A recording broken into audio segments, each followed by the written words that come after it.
आप कौन सा चैनल चाहते हो भाई?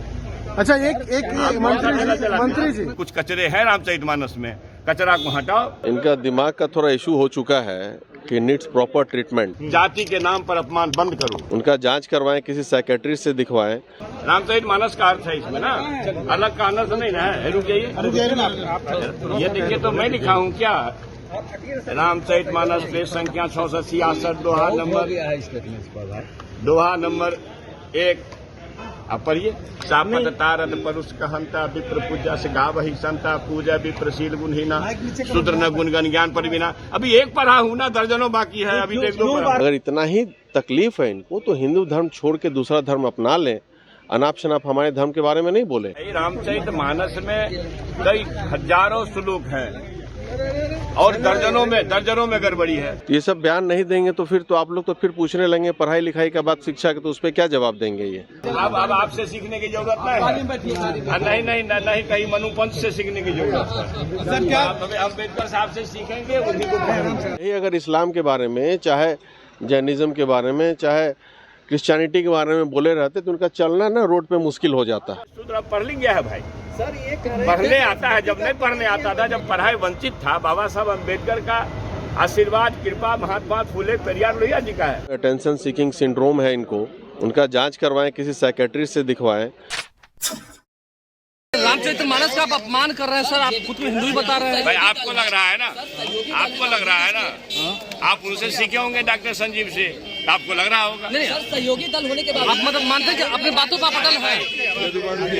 अच्छा, अपनी बातों, एक विधायक अपनी बात कहा है, उसको अख्तियार अपनी बात कहने का। हमको अपना सत्य बोलने का अख्तियार है, ये हम बोलते हैं तो बोल ही रहे हैं लगातार। आप अपनी कही हुई बातों पर अटल हैं। आपको कहा जा रहा है दिमाग से पैदल है, तो इस तरह का। अरे भैया उनसे पूछो ना, तो मानसिक स्थिति में किस स्थिति में है, नहीं है। हमने कहा वो चिकित्सक है, वो धर्मशास्त्री नहीं है, इतिहास भूगोल के बारे में जानते हैं कि नहीं बोला है। आप कही हुई बातों पर अटल हैं सर, आप अपनी कही हुई बातों पर अटल हैं। आप अपनी कही हुई बातों पर अटल हैं।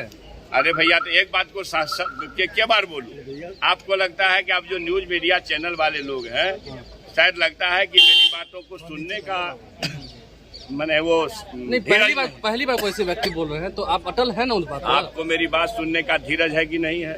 आप इससे पहले सुने हैं कि नहीं सुने हैं? तो जो मैं सत्य बोला हूँ उस पर विमर्श देश कर रहा है, समय पर देशी जवाब दे रहे। किसी को हैसियत नहीं है रामचरितमानस पर सवाल उठाने का। जो मैंने सत्य कह दिया है, कहाँ कोई सर किसके मुंह बोली कहा था? आज इशू कहाँ था रामचरितमानस? कौन कह दिया आपको? बाहर भी आए। मैं कह रहा था आप थे सदन की कार्रवाई में? बाहर उन्होंने आके नहीं, सदन की कार्रवाई में आप थे, झूठ बोल रहे हैं। नहीं, बिल्कुल हम देख रहे हैं। उनको हिम्मत है तो अभी उठावे ना, शास्त्र सम्मत बातें पढ़ा लिखा व्यक्ति हूँ। मैंने पहले ही कह दिया कि शूद्र भी अब पढ़ लिख गया है भाई। अब ज्ञान बांटने वाले लोग को चुनौती है। जो मैंने सवाल किया उसका अर्थ रामचरितमानस में जो लिखा हुआ है उसको पढ़ के देखो ना। फिर मैं तो अभी एक दो बोला हूँ ना, दर्जनों बाकी है, समय आएगा। हैसियत है तो विधानसभा में उठावे ना, हम जवाब देंगे। इसकी जरूरत क्या है मंत्री जी? मैंने कहा कि आप नहीं थे, दर्शक विभाग में थे, आपके मित्र होंगे, आपके और भी लोग होंगे। कम से कम वो तो रामचरितमानस के हमारे द्वारा कही गई बात को असत्य कह देना, या हिम्मत करेगा तो बात फिर देश में जाएगी। क्या बात करते हैं? आपको लगता है? नहीं, कमाल है मंगलम जी, अब इतना दिन के बाद भी आपको लग रहा है विपक्ष की आवाज बंद करने की। मैं तो एक दो सत्य कहा हूँ, दर्जनों बाकी है। नहीं, आपको लगता है कि इसकी जरूरत है, इसको कहने की जरूरत है, ये लग रहा है आपको? मैं ये कह रहा हूँ कि जिसको डॉक्टर राम मनोहर लोहिया ने कहा, जिसको नागार्जुन साहब ने कहा, हमसे ज्यादा पढ़े लिखे व्यक्ति है ना, हम महापुरुष हैं। जिस बात को भाई रामचरितमानस में कई हजारों श्लोक हैं और दर्जनों में गड़बड़ी है। हजारों श्लोक में दर्जने गड़बड़ी है। इसी को तो एलिमिनेट करने की बात हो रही है। और वो जो आपत्तिजनक है उसी को मैंने रेखांकित किया है। लेकिन मैंने कहा, आपने गलत कहा। आप कौन सा चैनल चाहते हो भाई? अच्छा, एक मंत्री जी बाहर नहीं थे, आप अंदर क्यों नहीं थे? अंदर में आपसे सीखने लगे हम हिंदी। अब आपसे हिंदी सबको सबसे आप समझिए ना भाई, सबको आप देखो ना, एक जगह तारत का क्या अर्थ है? मारना। तो वही हुआ तारना का मतलब मारना। थोड़ा पीछे आ जाइए। अब लीजिए ना, अब आपसे सीखने की जरूरत नहीं। नहीं कहीं मनुपंथ से सीखने की जरूरत है। सर क्या अम्बेडकर साहब से सीखेंगे? उन्हीं को रामचरित मानस का अर्थ है इसमें ना, अलग का अर्थ नहीं ना है। रुक जाइए, ये देखिए तो मैं लिखा हूँ क्या, रामचरित मानस पेज संख्या 666 दोहा नंबर 1। आप पढ़िए। सापत तारत परुष कहंता विप्र पूजा से गा वही संता पूजा विप्रशील गुणहीना शूद्र न गुणगन ज्ञान परिवीना। अभी एक पढ़ा हूँ ना, दर्जनों बाकी है। अभी एक दो पढ़ा हुआ है। हम अपने तरफ से कहें जी, जो शास्त्र में अर्थ लिखा हुआ है। अब प्रसंग आप बताओगे प्रसंग। हमने पहले का इसलिए शूद्र अब पढ़ लिख गया है भाई।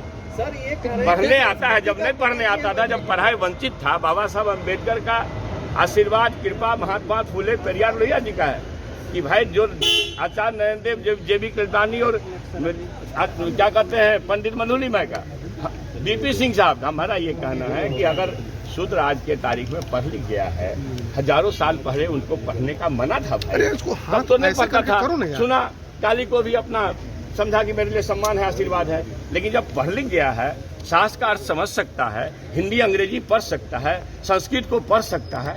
अब मान लीजिए कि आपत्तिजनक दी गई, अपमानजनक कही गई बातों को आशीर्वाद आप इसे बदलवाएंगे मंत्री जी? आप इसे बदलवाएंगे? मेरे क्षमता में है, मैं देश को चला रहा हूँ। जो देश को चला रहा हूँ, जो देश को चला रहे हैं, उनके सामने मैंने प्रश्न किया है, उनका ये काम है।